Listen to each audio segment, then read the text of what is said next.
ऋषियों द्वारा बताई गई एस्ट्रोलॉजी एक बहुत ही इंटरेस्टिंग, यूज़फुल और एक मिरेकलस विद्या है। अभी जो 5th हाउस से रिलेटेड चीज़ें हम आपको बता रहे हैं, पंचम हाउस कुंडली का, तो बहुत सारी चीज़ें आप बता सकते हैं पंचम हाउस से। तो इससे रिलेटेड अभी संतान के बारे में डिस्कशन चल रहा है। आज जो टॉपिक है वो है संतान और माता में क्या रिलेशंस हैं, संतान में और उसकी मदर में रिलेशंस के बारे में डिस्कस करेंगे। वो रिलेशंस अच्छे भी हो सकते हैं, ख़राब भी हो सकते हैं, या कई बार आपने देखा होगा कि मदर जो है अपने बच्चे का त्याग करती है, यानी उसकी केयर नहीं करती, उसको नेग्लेक्ट करती है, और वो नेग्लेक्टेड चाइल्ड की तरफ फिर वो आगे डेवलप होता है। तो ये इससे रिलेटेड चीज़ें आज डिस्कस करेंगे। तो इन चीज़ों को हम कुंडली में कैसे देखें, किस तरह देखेंगे, तो इसके बारे में आपको बताते हैं कि एक तो कुंडली में आप सबसे पहले लग्न और लग्नेश देखिए। इसको हमेशा देखना चाहिए। लग्न लग्नेश मतलब व्यक्ति स्वयं, वो व्यक्ति स्वयं है जिसने जन्म लिया है और जिसकी कुंडली है, तो लग्न लग्नेश आपको देखना है। 4th हाउस, 4th का लॉर्ड यानी उसकी मदर का, ये 4th स्थान क्या है, उसकी मदर का स्थान है, तो 4th स्थान और 4th का लॉर्ड। इसके अलावा 5th स्थान ये संतान का घर है, 5th स्थान इसका लॉर्ड देखिए। और चतुर्थ से चतुर्थ, ये 4 नंबर से अगर आप गिने तो 1 2 3 4, देखिए 4th स्थान से 4th यानी सप्तम सप्तमेश को भी देखना है। और इसके अलावा पंचम से पंचम यानी 1 2 3 4 5 नवम नवमेश को भी देखिए। और इसके अलावा चंद्रमा को देखें, चंद्रमा जो मदर का कारक है और 4th स्थान का भी कारक है, इसको भी स्टडी करना ज़रूरी है। इसके अलावा कुंडली में चंद्रमा जहाँ भी बैठे हों तो वहाँ से 4th स्थान, मान लीजिए यहाँ बैठे हैं तो 4th स्थान यहाँ से 1 2 3 4 इस स्थान को भी देखना है। और जुपिटर यानी बृहस्पति जो संतान के कारक हैं, इनको भी देखना है। तो ये सारी चीज़ें आप कुंडली में देखेंगे D1 यानी व्यक्ति की जन्म कुंडली लग्न कुंडली में, और D9 कुंडली में नवमांश कुंडली में, और द्वादशांश यानी डिविजनल चार्ट नंबर 12 या द्वादशांश कुंडली जिसे मदर फादर के बारे में देखते हैं, उनको भी देखना ज़रूरी है। तो फिर से आपको एक बार बताते हैं कि कुंडली में ये इन चीज़ों को डिस्कस करने के लिए आप देखेंगे लग्न लग्नेश, इसके अलावा 4th हाउस 4th का लॉर्ड, 5th हाउस 5th का लॉर्ड, 7th हाउस 7th का लॉर्ड, 9th हाउस 9th का लॉर्ड। इसके अलावा मून चंद्रमा देखिए और चंद्रमा से 4th स्थान देखें, बृहस्पति को देखिए। और ये सारी चीज़ें जो हैं आप D1 D9 और D12 द्वादशांश वर्ग कुंडली में भी देखिए। तो इससे ये जो संतान और माता के बीच में जो रिलेशंस हैं, अच्छे खराब, या माता संतान का त्याग कर दे, उसके बारे में ज्योतिषियों ने बहुत सारे योग बताए हैं, ऋषियों ने। तो उस कुछ योग आपको इम्पॉर्टेंट योग बताते हैं कि पहला टॉपिक है कि संतान और माता में अच्छे संबंध अगर हैं तो किस तरह होंगे, क्या योग होंगे, जिसकी वजह से हम बताएं कि आप व्यक्ति को नहीं जानते, उसकी संतान को नहीं जानते, आप सिर्फ कुंडली देखकर ये बता सकते हैं। तो लग्नेश और चतुर्थेश, कुंडली का लग्नेश यानी व्यक्ति स्वयं, चतुर्थेश क्या हो गया, उसकी मदर। तो व्यक्ति और उसकी मदर अगर लग्नेश और चतुर्थेश इन दोनों में परस्पर मित्रता हो, आपस में मित्र हो, उस पर शुभ ग्रह की दृष्टि हो जाए, तो व्यक्ति के अपनी मदर के साथ में रिलेशंस बहुत अच्छे रहेंगे, राइट। लग्नेश और चतुर्थेश एक ही ग्रह हो जाए, वो कैसे पॉसिबल है? अगर मिथुन लग्न की कुंडली होगी, यानी मिथुन जेमिनी लग्न की कुंडली है, यहाँ 3 नंबर लिखा होगा, तो 3 4 5 6 यानी 3 और 6 नंबर की राशि का लॉर्ड एक ही है, बुध है। तो यहाँ बुध जो है वो लग्नेश भी होंगे, चतुर्थेश भी होंगे। या ये धनु लग्न की कुंडली मान लीजिए है सेजिटेरियस, तो 9 नंबर लिखा है, तो 9 10 11 12, तो बृहस्पति की 2 राशियां हैं, 9 नंबर 12 नंबर, यानी बृहस्पति यहाँ पर जो है वो लग्नेश और चतुर्थेश होंगे। तो अगर ये एक ही ग्रह हो, लग्नेश और चतुर्थेश, ये कुंडली में वेल प्लेस्ड हो, ये यहाँ पर केंद्र में बैठ जाएं, 1 4 7 10 में, त्रिकोण 1 5 9 में बैठ जाएं, उनमें शुभ ग्रह की युति दृष्टि हो जाए उसके ऊपर, तो ऐसे केस में व्यक्ति के अपनी मदर के साथ रिलेशंस बहुत बढ़िया होते हैं, राइट। मान लीजिए कि ये लग्नेश और ये चतुर्थेश, लग्नेश लग्न का लॉर्ड, 4th का लॉर्ड चतुर्थेश, इसमें राशि परिवर्तन या स्थान परिवर्तन हो जाए, यानी लग्नेश 4th में बैठ जाए, 4th का लॉर्ड चतुर्थेश लग्न में बैठ जाए, या दोनों आमने सामने बैठ जाएं, दृष्टि परिवर्तन हो जाए, या कुंडली में दोनों एक साथ कहीं बैठ जाएं अच्छे स्थान में, केंद्र में या त्रिकोण में, उस पर शुभ ग्रहों की युति दृष्टि हो जाए, तो व्यक्ति के मदर के साथ रिलेशंस बहुत अच्छे होंगे, राइट।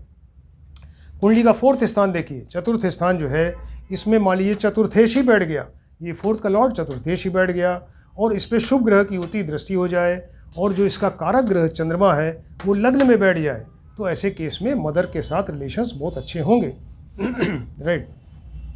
फोर्थ स्थान में मान लीजिए चंद्रमा बैठ गए, फोर्थ स्थान में चंद्रमा बैठ गए, इस पर लग्नेश की दृष्टि हो जाए, तब भी ऐसे केस में व्यक्ति के अपनी मदर के साथ रिलेशंस बड़े मधुर, बहुत अच्छे रिलेशंस होंगे।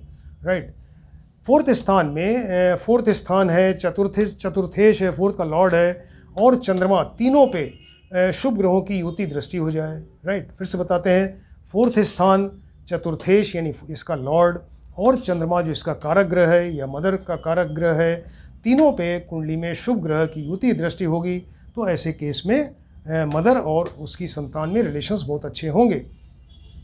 फोर्थ का लॉर्ड देखिए चतुर्थेश है, चतुर्थेश कहीं केंद्र त्रिकोण में बैठ जाए, 1 4 7 10 में, या 1 5 9 में बैठ गए चतुर्थेश, अच्छी जगह बैठ जाए, उस पर लग्नेश की दृष्टि हो जाए, तो ऐसे केस में मदर और उसके संतान में रिलेशंस अच्छे होंगे। राइट। चतुर्थेश है, ये पंचमेश के साथ राशि परिवर्तन हो जाए, चतुर्थ का लॉर्ड जो है पंचम में बैठ गया, पंचम का लॉर्ड फोर्थ में बैठ गया, या फिर दृष्टि परिवर्तन, आमने सामने बैठ जाए, कहीं एक दूसरे पर दृष्टि डालें, या दोनों एक साथ ही कहीं बैठ जाएं, तो ऐसे केस में, और उस पर शुभ ग्रह की युति दृष्टि हो जाए, या लग्नेश की दृष्टि हो जाए, लग्नेश की दृष्टि हो जाए, तो ऐसे केस में वो मदर के अपने संतान के साथ में रिलेशंस बहुत अच्छे होंगे।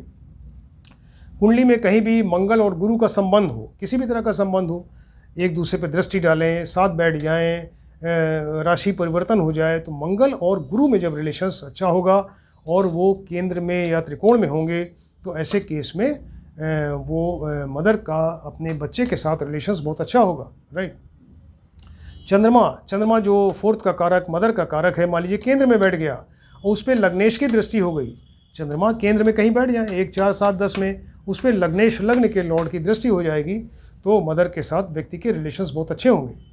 D12 कुंडली देखिए, आपको बताया द्वादशांश वर्ग कुंडली, तो द्वादशांश वर्ग कुंडली में जो लग्नेश है, लग्न का लॉर्ड है, मान लीजिए कोई स्त्री ग्रह है, फीमेल प्लैनेट है, चंद्रमा है, शुक्र है, इस तरह का है, वो अपनी उच्च राशि में बैठे या स्वराशि में बैठ जाए और केंद्र या त्रिकोण में कहीं बैठा हो। फिर से बताते हैं, D12 लग्न की कुंडली, द्वादशांश वर्ग की कुंडली में लग्नेश कहीं अपनी उच्च राशि या स्वराशि में होके वो केंद्र में अगर बैठ जाए या त्रिकोण में बैठ जाएगा, तो ऐसे केस में मदर के बच्चे के साथ रिलेशंस बहुत अच्छे होंगे। तो ये कुछ योग हमने आपको बताए जो ऋषियों ने बताए हैं, और अब ये बताते हैं कि मदर के अगर बच्चे के साथ में रिलेशंस ख़राब हैं, ऐसा भी पॉसिबल है कि मदर और किसी वजह से मदर और पुत्र में जो है या संतान में अनबन रहती है, आपस में नहीं बनती, वो रिलेशंस ख़राब रहते हैं, तो वो उसके भी रिलेटेड जो योग हैं कुछ आपको बताते हैं।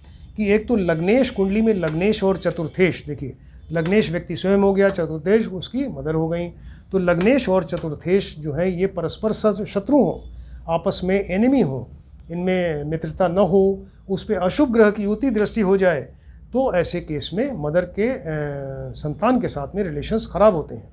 राइट।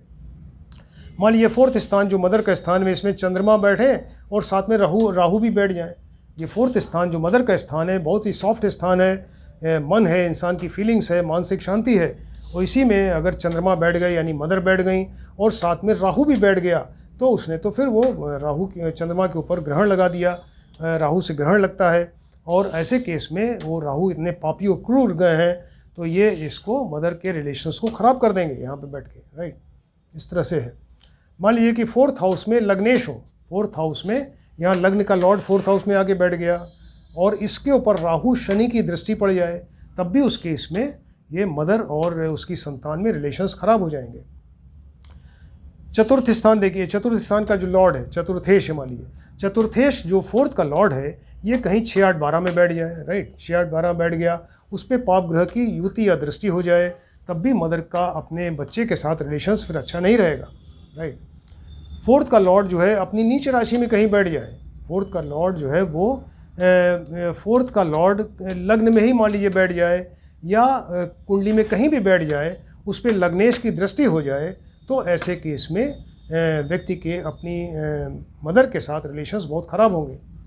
ये 6th स्थान देखिए शत्रु का है। राइट। ये शत्रु का स्थान है, तो फोर्थ का लॉर्ड चतुर्थेश जो है 6th में बैठ गया, फोर्थ का लॉर्ड चतुर्थेश क्या बैठा, ये यहाँ पे शत्रु की राशि में, शत्रु के घर में बैठ गया, और चंद्रमा जो है लग्न में बैठ जाए, उस पर अशुभ ग्रह की युति दृष्टि हो जाए, ऐसे केस में मदर का रिलेशन बच्चे के साथ या संतान के साथ अच्छा नहीं रहेगा, राइट। द्वादशांश वर्ग कुंडली देखिए, D12 वर्ग कुंडली जो है, D12 का लग्नेश, D12 कुंडली का जो लग्नेश है वो D1 कुंडली में, ये जन्म कुंडली में वो 6, 8, 12 में कहीं बैठ गया।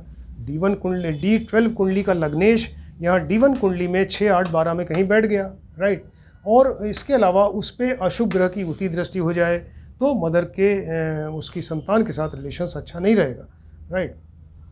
D12 का लग्नेश जो है वो मान लीजिए कि D1 कुंडली में अपनी नीच राशि में बैठ जाए, शत्रु राशि में बैठ जाए, उस पर पाप ग्रह की उती दृष्टि हो जाए, तब भी ऐसे केस में मदर का संतान के साथ में रिलेशंस ख़राब हो जाएगा, अच्छा नहीं रहेगा।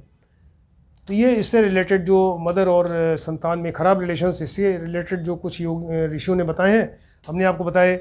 अभी एक चीज़ और है कि संतान को माता कई बार त्याग देती है। अभी आपने देखा होगा कई बार कि मदर जो है बच्चे का केयर नहीं करती, किसी वजह से ऐसी परिस्थितियाँ आती हैं जीवन में, और वो बच्चे को नेग्लेक्ट करती है, उसकी केयर नहीं करती, उसको त्याग देती है। तो इससे भी रिलेटेड ऋषियों ने योग बताए हैं, कुछ चीज़ें आपको बताते हैं, राइट। तो मान लीजिए कि लग्न में अगर चंद्रमा बैठे हों, राइट, लग्न में चंद्रमा बैठे हैं, 7th में सूर्य बैठ गए, इसके ठीक सामने यहाँ 7th में सूर्य बैठ जाएं, और 11th स्थान पे अगर मंगल और शनि बैठ जाएं। चंद्रमा, यहाँ चंद्रमा कहाँ बैठे, लग्न में, इनके ठीक सामने 7th में बैठे सूर्य और 11th स्थान पे मंगल और शनि, ये कॉम्बिनेशन अच्छा नहीं माना जाता। मंगल शनि 11th स्थान पे बैठेंगे तो ऐसे केस में व्यक्ति को जो है उसकी या बच्चे को मदर जो है त्यागती है और उसकी केयर नहीं करती, राइट। मान लीजिए लग्न में शनि बैठ जाए, बहुत ही क्रूर पापी ग्रह हैं, तो लग्न में शनि बैठ गए, 7th में मंगल बैठ गए, तो आमने सामने बैठ गए, देखिए एक दूसरे पे दृष्टि डाल रहे हैं। तो लग्न में शनि बैठ गए, 7th में मंगल बैठ गए, और इसके अलावा चंद्रमा जो है वो चंद्रमा कुंडली में जहाँ भी बैठे हों उस पर सूर्य की दृष्टि पड़ जाए, तो ऐसे केस में जो है मदर वो बच्चे का त्याग करती है, राइट। मान लीजिए कि लग्नेश चंद्रमा है, लग्नेश जो है वो चंद्रमा है, लग्नेश मान लीजिए कि चंद्रमा है, उसके ऊपर राहु और द्वादशेष, तो इसकी दृष्टि पड़ जाए, तो राहु, शनि, मंगल, द्वादशेष ये सब सेपरेटिव टेंडेंसी वाले हैं, यानी व्यक्ति को सेपरेट कराते हैं, उस चीज़ को पृथक कर देते हैं, अलग कर देते हैं। तो लग्न में लग्नेश जो चंद्रमा है उसके ऊपर राहु और द्वादशेष यानी 12th का लॉर्ड, इनकी अगर दृष्टि पड़ेगी तो वो मदर को बच्चे से सेपरेट कराएंगे, राइट। लग्नेश क्या है, लग्नेश यानी व्यक्ति, वो स्वयं चंद्रमा है, उसके ऊपर राहु और द्वादशेष यानी सेपरेटिव टेंडेंसी वाले प्लैनेट्स की दृष्टि पड़ जाएगी, तो वो मदर को बच्चे से सेपरेट करा रहे हैं, ग्रह वो इंडिकेशन दे रहे हैं, तो यानी मदर बच्चे का त्याग कर रही है यहाँ पे, राइट। ऐसे योग है। मान लीजिए कि 7th हाउस में मंगल बैठ गए, राइट, 7th स्थान में मंगल बैठ जाए, उस पर शनि की दृष्टि हो जाए। शनि की दृष्टि 3 दृष्टियाँ होती हैं, 3, 7 और 10, तो शनि चाहे उसकी तीसरी दृष्टि पड़े या 7th दृष्टि पड़े या 10वीं दृष्टि पड़े, तो मंगल 7th में बैठे, उसके ऊपर शनि मान लीजिए यहाँ बैठे, इनकी दृष्टि पड़ेगी, शनि यहाँ बैठेंगे तब भी दृष्टि पड़ेगी, शनि यहाँ बैठेंगे तब भी मंगल पर दृष्टि पड़ेगी, वो रिलेशंस अच्छा नहीं होता, और ऐसे केस में मदर जो है बच्चे का त्याग करती है, राइट। मान लीजिए कि चंद्रमा जहाँ भी कुंडली में बैठे हों, चंद्रमा बैठे हों, वहाँ से 5, 7, 9 स्थान देखिए। चंद्रमा मान लीजिए यहाँ बैठे हैं, तो 1, 2, 3, 4, 5, 5वां नंबर ये आया, 7वां नंबर ये आएगा, और 9वां नंबर 7, 8, 9। तो चंद्रमा जहाँ भी बैठे हों कुंडली में, वहाँ से 5, 7, 9 स्थान में मंगल और शनि साथ बैठ जाएं, तो ऐसे केस में मदर जो है बच्चे का त्याग करती है, उसको निगलेक्ट करती है, राइट। चंद्रमा जहाँ बैठा है कुंडली में, वहाँ से 4th स्थान देखिए, वहाँ से 4th स्थान पर राहु और शनि की दृष्टि पड़ जाए, तब भी ऐसे केस में मदर जो है बच्चे का त्याग करती है। मान लीजिए कि मंगल और शनि साथ में हो, मंगल और शनि कुंडली में कहीं बैठे हैं, साथ में बैठ जाएं, और वहाँ से 5, 7, 9 स्थान, मान लीजिए यहाँ बैठे हैं मंगल शनि, यहाँ से 5वां नंबर ये हुआ, 7वां नंबर ये हुआ, और 9वां नंबर 7, 8, 9 यहाँ पे हुआ। तो ये मंगल और शनि जहाँ बैठे हैं, वहाँ से 5, 7, 9वें स्थान पे अगर वहाँ पर सूर्य बैठ जाए, तो ऐसे केस में मदर जो है बच्चे का त्याग करती है, उसको नेग्लेक्ट करती है, उसकी केयर नहीं करती, राइट। मान लीजिए मंगल और शनि ये इसमें जन्म कुंडली में यानी डिविजनल चार्ट 1 D1 कुंडली में मंगल और शनि किसी राशि में बैठे हुए हैं, एक साथ बैठ जाएं, और D12 कुंडली या D9 कुंडली में भी साथ में बैठ जाएं। D1 कुंडली में यहाँ बैठे हैं मंगल शनि, और D9 कुंडली में भी मंगल शनि एक साथ बैठ जाएं और D12 कुंडली में भी अगर बैठ जाएं तो ऐसे केस में मदर जो है बच्चे का त्याग करती है और उसकी केयर नहीं करती, उसको नेग्लेक्ट करती है। इतने इस तरह से आपको योग बताए इन तीनों चीज़ों से रिलेटेड, यानी संतान और मदर में अच्छे रिलेशंस हों, संतान और मदर में ख़राब रिलेशंस हों, या मदर बच्चे का त्याग कर दे, उसको नेग्लेक्ट कर दे, तो ऐसे केस में ये सब योग बताए हैं ऋषियों ने। तो हमने आपको कुछ इंपॉर्टेंट चीज़ें इसके बारे में बताई है, आप इसको ध्यान से देखिए और स्टडी करिए। ये सब इंटरेस्टिंग चीज़ें हैं। आप व्यक्ति को नहीं जानते, उसकी मदर को नहीं जानते, और आप सिर्फ कुंडली देखकर ही ये सारी चीज़ें, इन पॉइंट्स को देख के आप स्टडी करके इसको बता सकते हैं सारी चीज़ों को। इसीलिए ये एक मिरेकुलस विद्या है जो कि वो थाउजेंड्स ऑफ ईयर्स बैक, हज़ारों साल पहले ऋषियों ने बताया है ये। तो इसको आप ध्यान से देखिए और स्टडी करिए। Thank you.